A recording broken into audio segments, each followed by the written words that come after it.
Rocket Raccoons Part 2 coming up right now. Let's get into that land base, and it is budget friendly.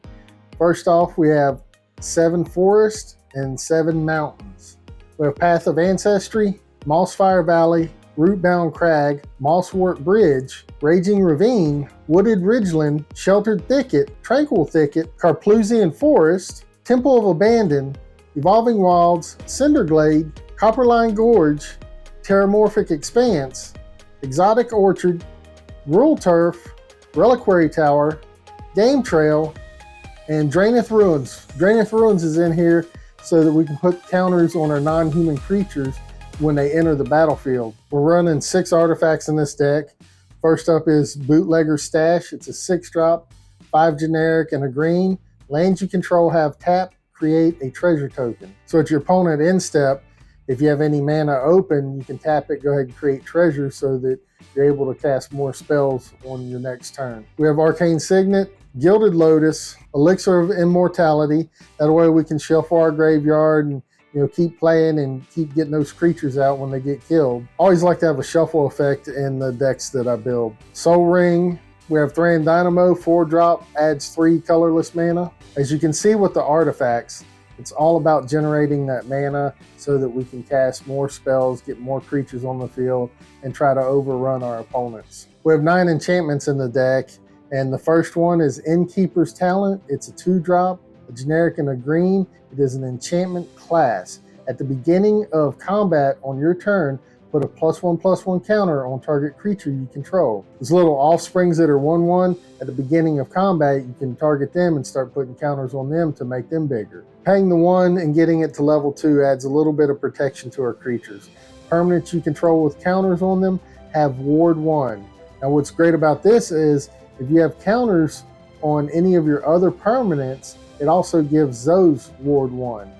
And then of course if you level up to 3 paying 3 generic and a green, if you would put 1 or more counters on a permanent or player, put twice that many of each of those counters on that permanent or player. Having Bello in the deck, we wanted to make sure that we could benefit from his ability to turn non-equipment and non-aura artifacts and enchantments into 4/4 beaters. So we're running Court of Bounties, which is a 4-drop, 2 generic and 2 green enchantment. When Court of Bounties enters the battlefield, you become the monarch. At your end step, if you're the monarch, you get to draw a card. This also has, at the beginning of your upkeep, you may put a land card from your hand onto the battlefield.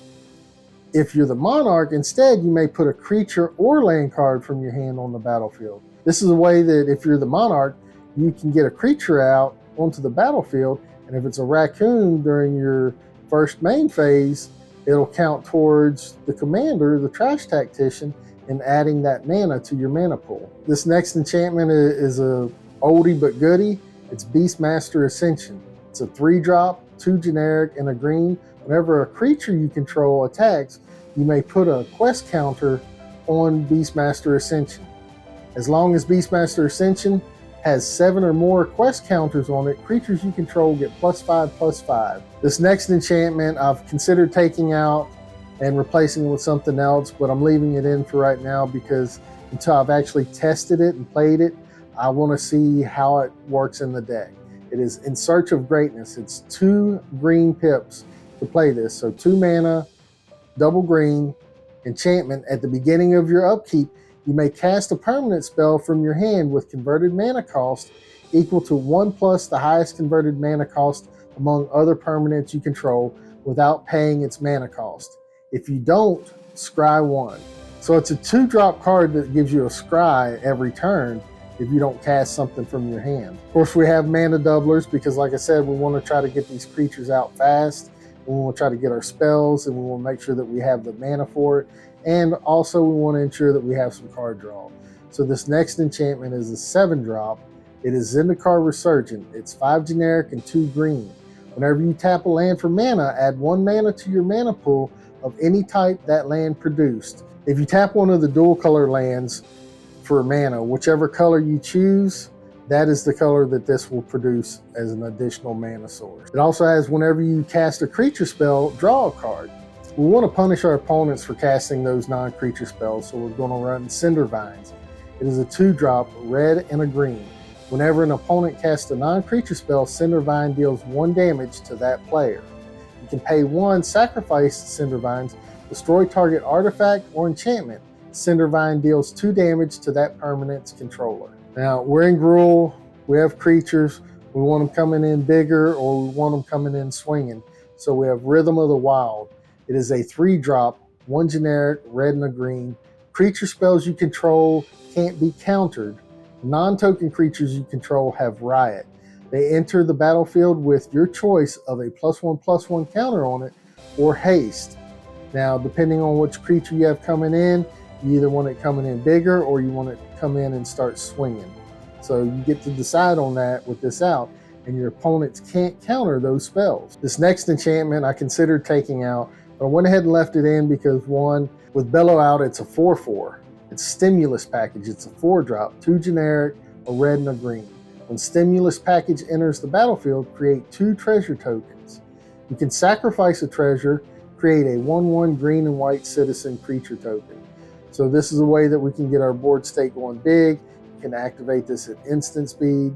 So with Bootlegger Stash Out, with that extra mana that you have open at your opponent's end step, you can create those treasures, then you can sack those treasures and create these 1/1s. We do want to have the ability to get our creatures out, and why not get some benefit from getting them out? So we're running Growing Rites of Itlimoc.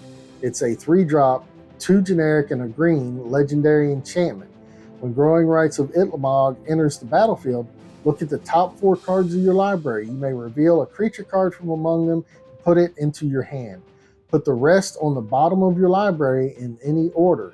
At the beginning of your end step, if you control 4 or more creatures, transform Growing Rites of Itlimoc. Of course, it turns into Itlimoc, Cradle of the Sun.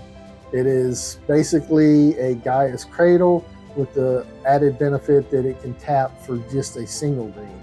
But it has tap, add a green to your mana pool, or tap, add green to your mana pool for each creature you control. We're running 7 instants.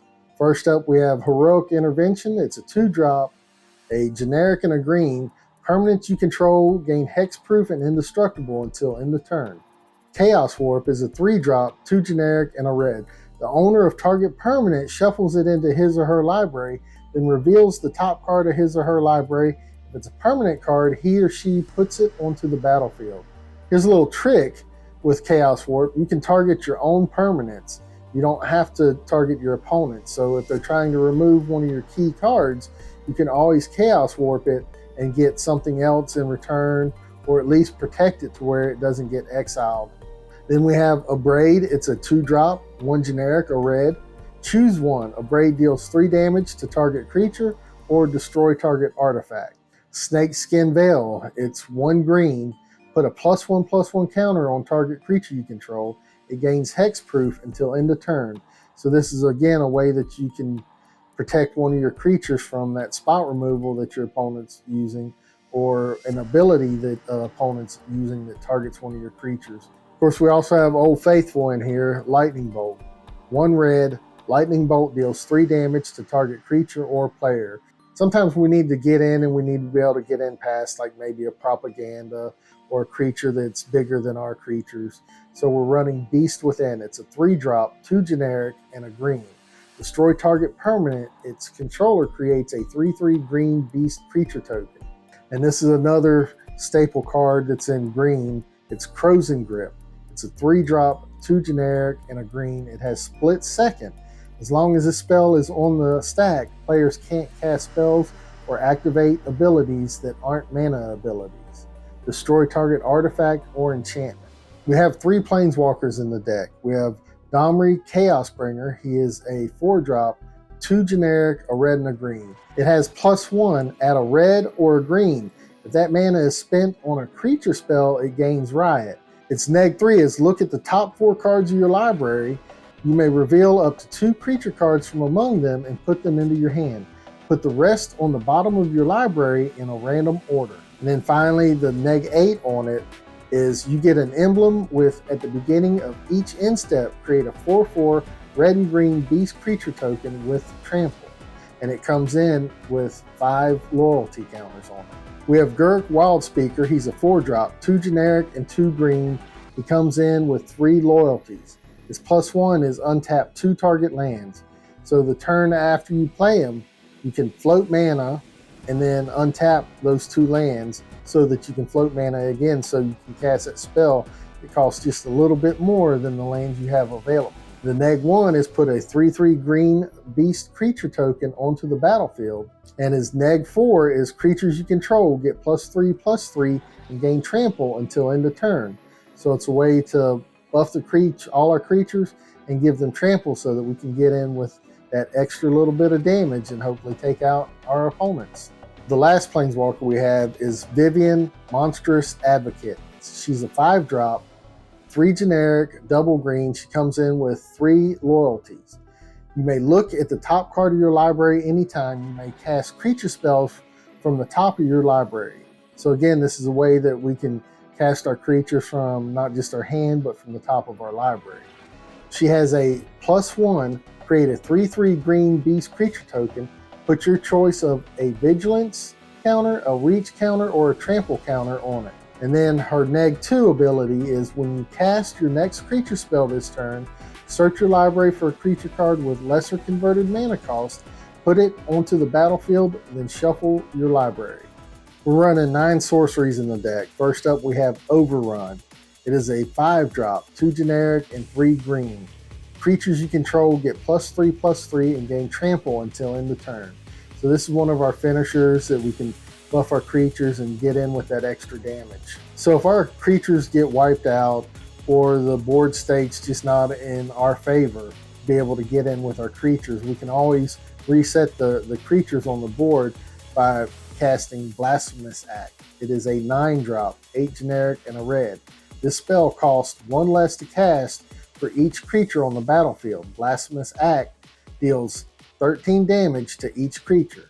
So with 8 creatures on the battlefield, you're just paying 1 red to deal 13 damage to all of them. We are running some ramp spells. We have Cultivate. It's a 3-drop, 2 generic, and a green. Search your library for up to 2 basic land cards. Reveal those cards and put 1 onto the battlefield and the other into your hand and shuffle your library. We're also running Kadama's Reach, which basically does the exact same thing. It is 2 generic and a green, so it's a 3-drop. Search your library for 2 basic land cards, reveal those cards, put 1 into play tapped and the other into your hand, then shuffle your library. This next sorcery I've thought about taking out. It's Decimate. It's a 4-drop, 2 generic, a red and a green. Destroy target artifact, target creature, target enchantment, and target land. If you don't have all of those targets, you can't cast this spell. Now we have card draw. Like I said, we want to be able to draw cards, get our hands full, keep those cards in our hands. So we're running Harmonize. It's 2 generic and double green. It's draw 3 cards. Now if something gets wiped out, we do have a way to get it back. It is Regrowth. It is a 1 generic and a green. Return target card from your graveyard to your hand. So if one of your instants or sorceries, enchantments, planeswalkers, something like that gets removed, you can get that card back with Regrowth. If you really want to reset the board, this card here will do it. It's the Great Aurora. It is a 9-drop, 6 generic, and 3 green. Each player shuffles all cards from his or her hand and all permanents he or she owns into his or her library, then draws that many cards. Each player may put any number of land cards from his or her hand onto the battlefield. Exile the Great Aurora. There is probably not a better finisher that is more flavorful to have in this raccoon deck. And since, if you know anything about raccoons, they're mean, they're feisty, but they can also have rabies. So a card that's close to that is Triumph of the Hordes. It is a 4-drop, 2 generic, and 2 green. Until end of turn, creatures you control get +1/+1 and gain trample and infect. Hey, thanks for checking out part 2 of Rocket Raccoons. It means a lot to me that you took the time to check it out, and I hope it inspired you on your deck building and gave you some ideas on cards that you can use and maybe even some cards that you don't want to use. So, leave a comment, let me know what your thoughts are on this and what your thoughts are on having this deck tech broken up into 2 parts. Hit that subscribe button and like button. And until next time, keep slinging those spells.